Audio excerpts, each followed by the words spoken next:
उमा आज सुबह से ही बड़ी तेजी से अपना काम निपटा रही थी। उसके पीछे की वजह भी काफी खास थी। उसको पूरे 3 साल बाद अपने मायके जाने का मौका जो मिला था। काम करते वक्त वे काफी रिलैक्स थी, क्योंकि सासू माँ ने उससे कहा था कि कुछ दिनों तक दीपा, जो कि उसकी ननंद थी, नहीं आने वाली है।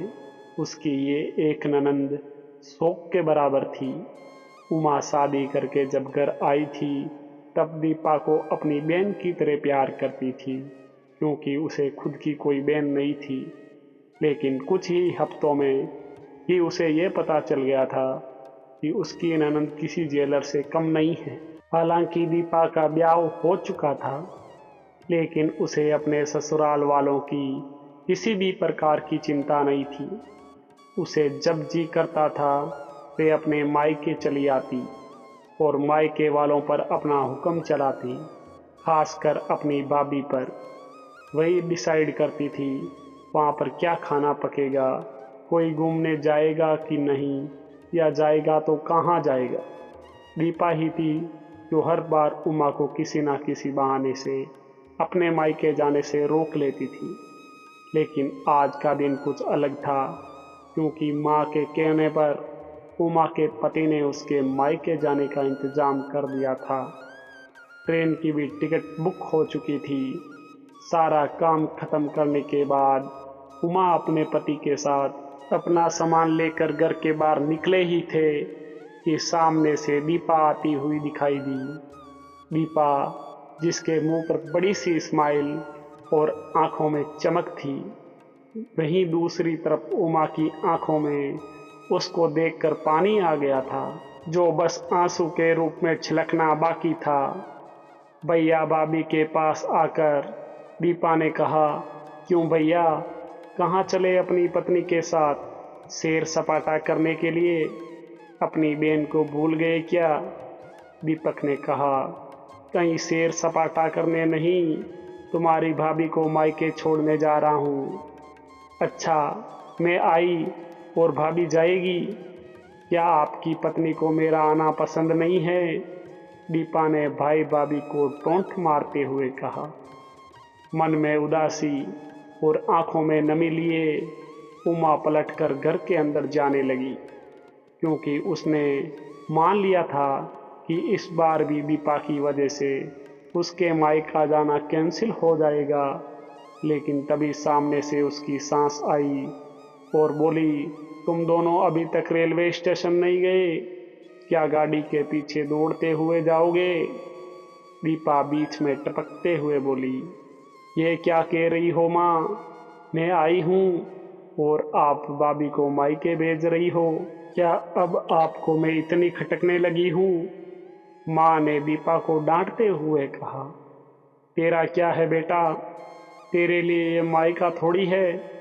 ये तो तेरे लिए एक प्रवास स्थल है, जहाँ तू जब जी चाहे, जब अपने ससुराल में बोरियत महसूस करे, आ जाती है। लेकिन वे बेचारी तो ऐसा नहीं करती, बल्कि वे तो जब जाना चाहिए तब भी अपने मायके नहीं जाती। इसलिए उसका अभी मायके जाना बहुत ज़रूरी है। मैं तेरे या मेरे या किसी और की वजह से उसका इस बार मायके जाना बिल्कुल रद्द नहीं होने दूंगी। पहले ये बता, तू तो कुछ दिनों के लिए नहीं आने वाली थी ना, फिर कैसे आ गई? मैंने तो ऐसे ही कह दिया था। मैं देखना चाहती थी कि मेरे ना आने से भैया खुश होता है कि मुझे बुलाता है। दीपा ने कहा, हाँ हाँ, क्यों नहीं, कोई बुलाए या ना बुलाए, पर्यटन स्थल पर तो हर कोई जा सकता है। अब की बार मेरी बहू को उसके पर्यटन स्थल पर, यानी कि उसके मायके जाने दे। बेचारी ने सिर्फ अपने भाई की शादी देखी है और अब तो उसके भाई को बच्चा भी हो गया है। उसका मुंह तक नहीं देखा उसने। उसे भी अपने हिस्से का सुख भोगने दे। माँ ने दीपा को फटकारते हुए और उमा की साइड लेते हुए कहा। अपनी सास के मुंह से अपने लिए ऐसे शब्द सुनकर उमा की आंखें छलक गई। उसने अपनी सास को गले से लगा लिया। सास ने कहा, बहुत हो गया प्यार, जल्दी जाओ वरना ट्रेन छूट जाएगी। अपनी माँ का बदला हुआ रूप देखकर दीपा बहुत हैरान थी। उसे यकीन नहीं हो रहा था कि ये वही माँ है जो उसका हर कहा मानती थी और हमेशा उसका पक्ष लेती थी, चाहे वो सही हो या गलत।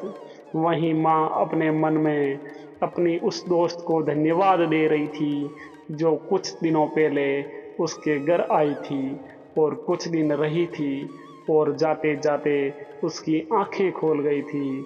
सहेली ने उसे बताया था कि वे अपनी बेटी का मोह छोड़ दे वरना अपने बहू और बेटे के मन में अपनी इज्जत खो देगी। बिना सोचे समझे, बिना अच्छे बुरे का विचार किए हर फैसला सिर्फ अपनी बेटी के हिसाब से लेना सही नहीं है।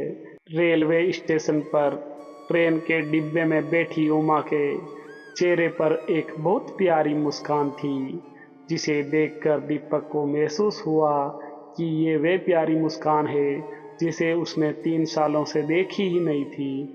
सच ही तो है, मायका महिलाओं के लिए पर्यटन स्थल ही होता है जहाँ पर वे अपने ससुराल की सारी चिंताएं, टेंशन भूलकर कुछ दिन आराम से रह सकती है।